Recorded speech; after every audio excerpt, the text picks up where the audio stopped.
All right, pals, we are going to jump in today to 10 things that I wish I had done differently in my blogging journey. 10 things that if I could go back in time and do them better for SEO, blogging, and just my own sanity, I would totally do these things differently. Because I don't know about y'all, but when I hear people say, I wouldn't change a thing, I'm like, really? Really, Sally? Because I would.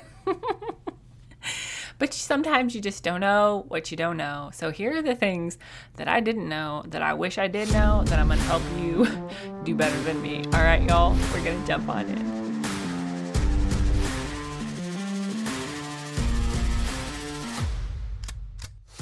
Hey there, fellow entrepreneur. Welcome to Simple SEO and Marketing.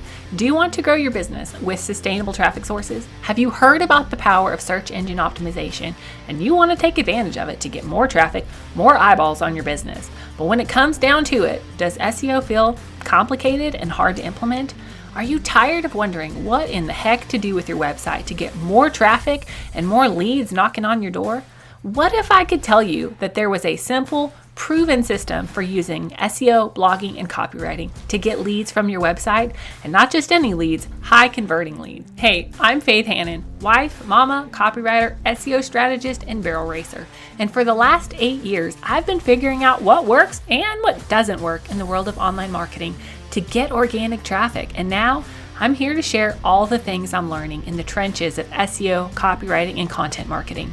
How does 300%, 500%, or even 12,000% more traffic in a year sound? What could your business do with that kind of traffic increase? How many more people could you help? So listen in and prepare to take notes. I'm about to drop simple, actionable SEO marketing and copywriting tips, all with a heavy dose of Jesus-loving encouragement. Let's get you more traffic and more leads so you can help more people with your God-given gifts.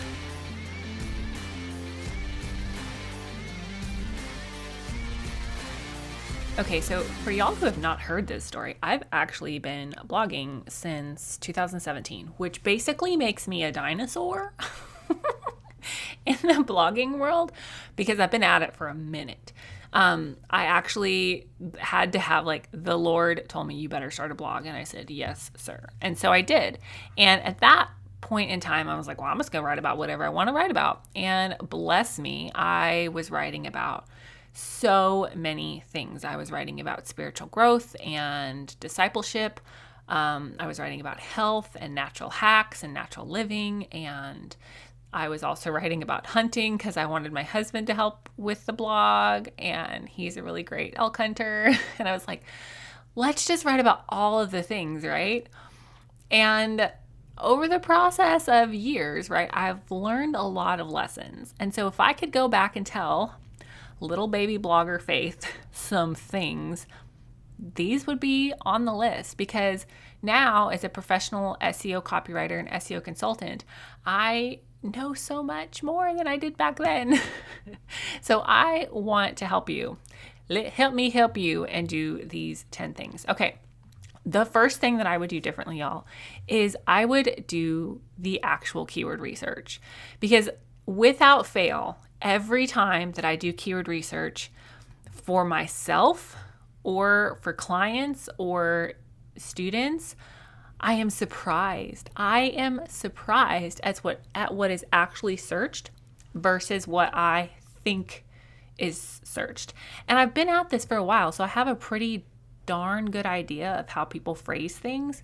And still, I am surprised every single time I do keyword research. And so the problem here is when we start to build out a strategy without doing the keyword research first, then we're building around words that people aren't actually saying and they aren't actually searching. And so you're essentially building out in nowhere land, la la land, and nobody's going to actually find you because they're not searching for those things. So you have to do actual keyword research first before you start building your SEO strategy. Now, I have a poop ton of podcast episodes on keyword research, and I actually have a fun series coming up for you next week all about keyword research. So make sure that you are subscribed to this podcast, you have your notifications set, all the things, so that you don't miss this series where I'm walking you through how to do keyword research. I'm showing you some tips that I do with my clients for coaching calls, like all the things, so that you are very equipped to do keyword research on your own if you have to. Okay, and thing number two is I wish that I had learned right out the gate to work within content pillars that made sense for my audience and me. Because y'all, I literally could get up and talk about almost anything for half an hour. I am never short on words and never short on passion. And so when somebody, all those posts out there, they're like, oh, what could you talk about uninterrupted for 30 minutes without any prompting? I'm like, what could I not talk about? I could talk about anything. And so sometimes it's really easy for people who are multi-passionate, hi me, to want to talk about all of the things within the same sphere. And while that's fun, it's not always profitable and it's not good for SEO. Because just like back in little baby blogger faith days, Google was not going to index me for hunting tips and fitness tips and natural tips and business building and Jesus loving discipleship, raising kids. Like I was never going to be indexed for all of those things. Google was just going to look at me like I was a hot mess express throwing content out like spaghetti, because I was, right? And so when you go to build a business and you really want to get found online, you want to get traffic to your website and leads from your website, you need to be really strategic in your content pillars. Now, this does not mean that you cannot talk about things that you are passionate about. It just needs to be in a way that makes sense for your audience and in a format that makes sense for your audience. So if y'all are one of my email pals, then you get to hear a lot about lessons that I'm learning in faith and in parenting and my failed garden and like all of these things that are part of my life. They're things I'm learning about, they're things I'm growing about, but I don't create blog content about my tomato plants that sucked, right? Like I'm not trying to get found for those kind of things, okay? You can interweave your personality and your passions into your content, but you can't try to become an expert in all of the things if you want Google to index you and if you want to rank on the search results pages that you need to be ranking on. Okay, and tip number 3 that I wish I had known and implemented back in the day was to use my focus keyword phrase towards the beginning of the title of the blog. I love a good clever title as much as the next person. I mean, I was all about that. And then when I finally figured out, oh, keywords need to be included in the title, I would just put them wherever in the heck I felt like putting them, right? But in reality, if you want to rank for something, your keyword focus phrase needs to be towards the beginning of the title, simply because people are going to see that, right? That's what they're searching for. So they're going to see that phrase and then they're automatically going to think, oh, this is for me. Okay. So the better something is for your reader, ultimately the better it's going to serve you in SEO, right? And vice versa, because then people will actually find you. And if you all haven't listened to my episodes on titling tips, go listen to those after this, because titling is one of my favorite parts of writing because it's such an art and a science to make something sound good but authentic and fit within, the character guidelines for that platform. So make sure you check out my episodes on titling. And y'all, BT dubs, if you're not a member of the Facebook group, really like the best reason to be a member of that group is so you get access to the podcast Vault catalog, so that you can just go in and search in the Excel spreadsheet or whatever Google Sheet spreadsheet and look for podcasts based on topic if you're somebody that doesn't like to scroll for 15 years, because I have a bajillion episodes. All right, and tip number 4, ready? Is bless me, but tip number 4 is to use my H2 strategically, not just to break up the text and make it look pretty. Y'all, God bless me. I have always liked things to look pretty, and I wonder where my daughter gets it, /don't. But I used to just use my H2 text because I was like, oh, I want to break it up visually for the reader, and I don't want this to be such a big block of text. Like, let's make it some text bigger here so that it looks better, and this font stands out, and they remember this better. Like, I was using it all for visual reasons, which is not entirely bad. But if you're not using your H2 strategically on every page of your website and every single blog, then y'all are wasting some very, very valuable real estate, because Google sees your H2 text as more valuable than your H3 or your H4 or your paragraph text. And so I want you to have your focus keyword phrase in about 60% of your H2 text on the blog. Obviously, don't overuse it, right? If it feels like stuffing, it is stuffing.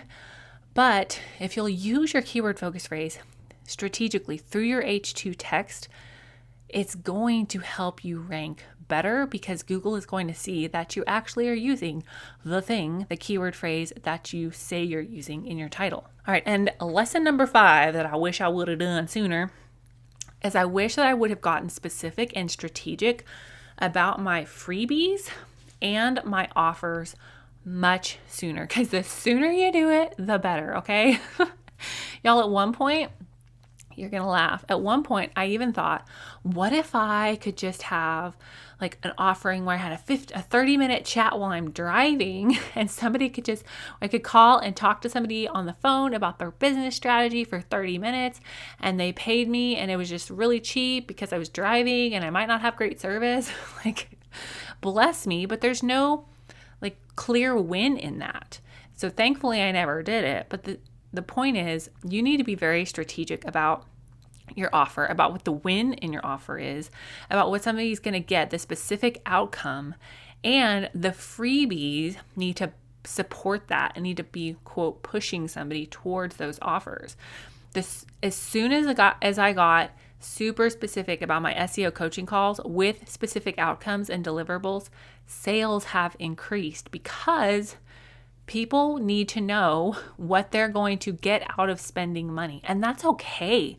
They should. You don't walk into Walmart and just throw money in the air and whatever lands in your hands is what you walk out with. No, like, you walk into that store with a specific thing in mind, and you walk out with that and 10 things more, but you also get the thing, hopefully, that you went in for.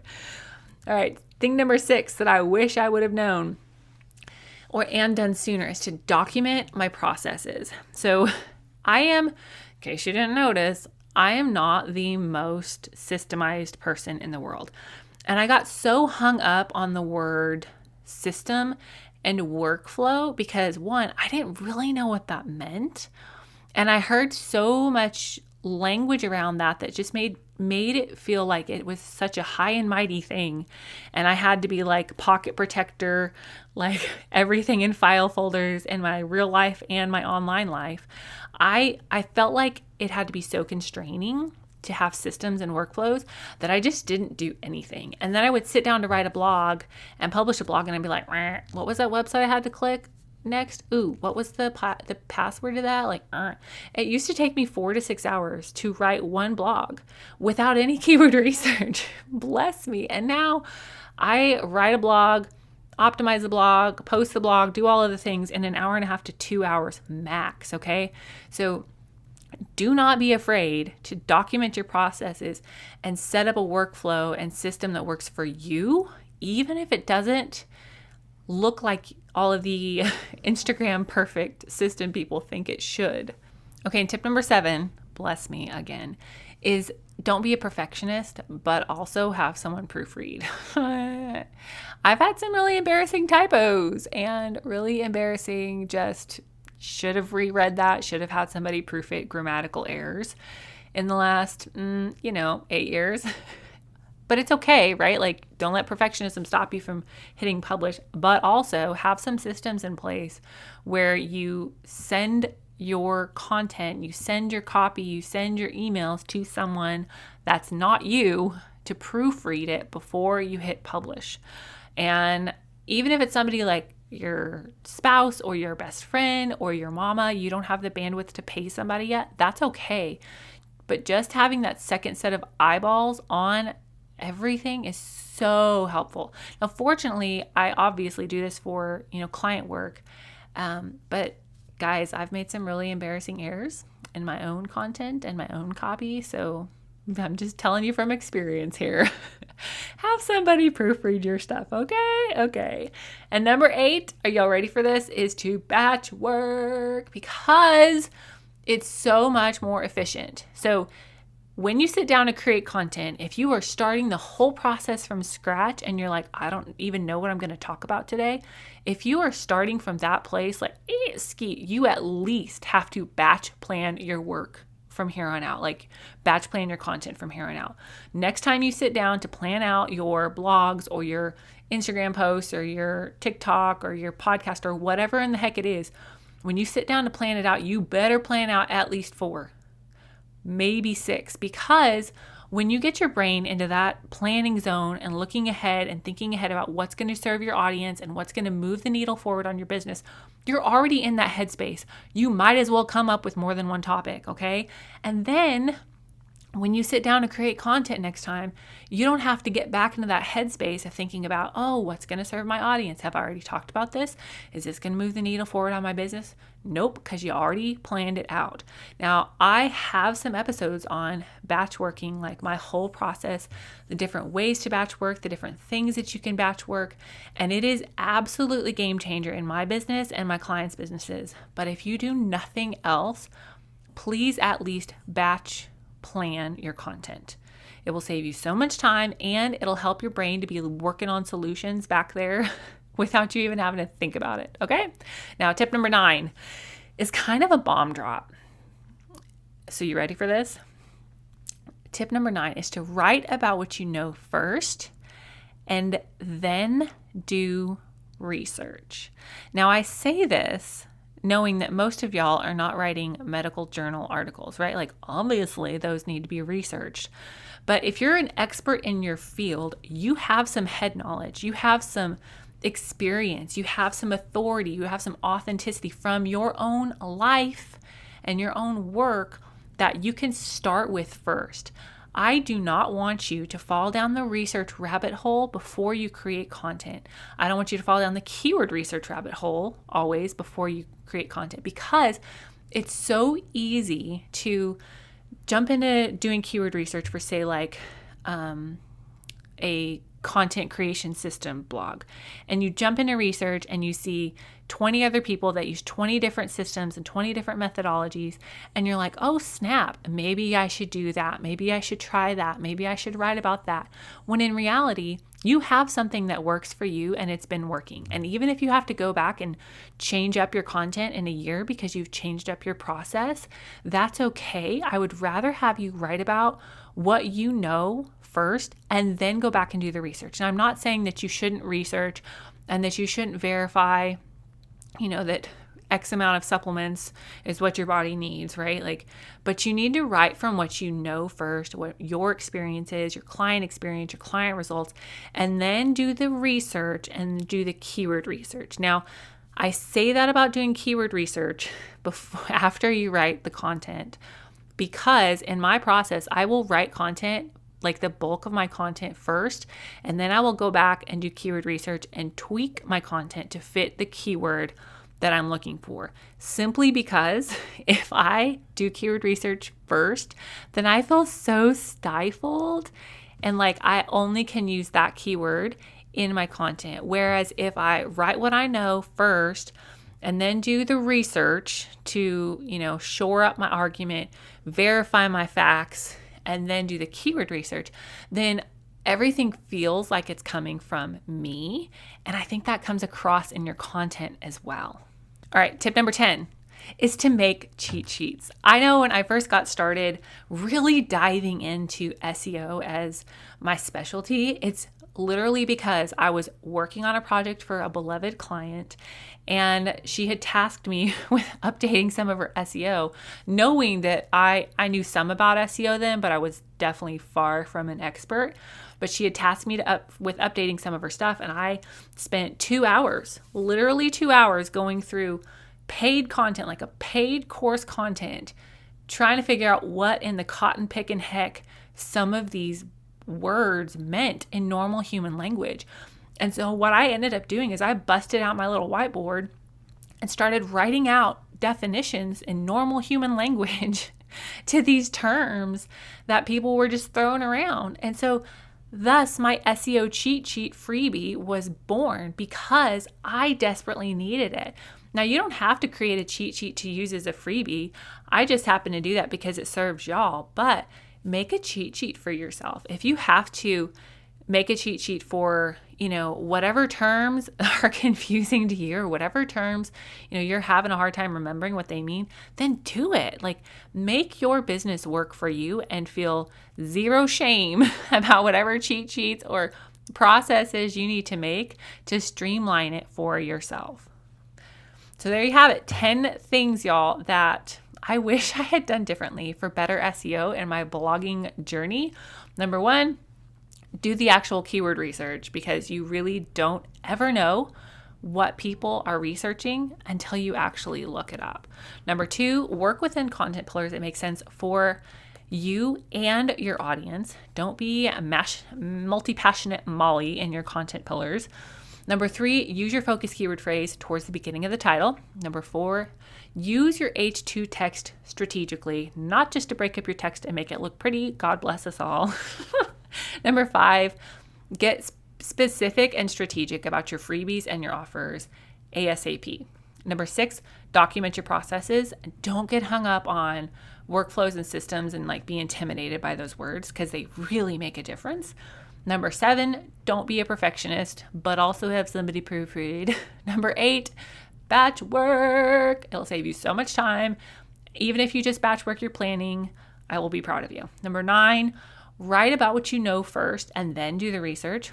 And number 10, make some cheat sheets. So, y'all, if you are not subscribed to the podcast, make sure that you are. Make sure you have everything set so that you get alerts, because I've got some really great keyword research tip episodes coming for you next week, special series. And if y'all haven't been getting emails from me, make sure you jump on that email list, because I'll spill all the beans and all of the tea on myself in there, and always give extra tips. I always give extra tips in there. So love y'all, bless y'all, and we'll chat with you next week.